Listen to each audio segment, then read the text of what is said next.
Nachádzame sa na Hyde Parku a Hyde Park je vlastne verejný priestor, ktorý slúži hlavne mladým ľuďom, ktorí zmýšľajú skôr tak inak.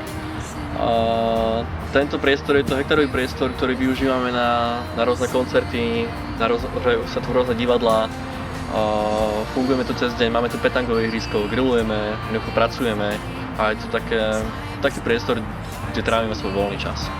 Tento pozemok sme získali veľkou náhodou.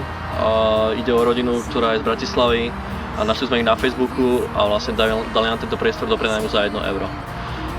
Čo sa týka toho, že ako to tu mohlo vzniknúť, je to, že sa tu spravilo veľa práce zadarmo, fungujeme tu ako dobrovoľníci a vlastne ďalšia súčasť je to, že nám pomáhajú rôzne nadácie, napríklad ako je Nitrianska komunitná nadácia.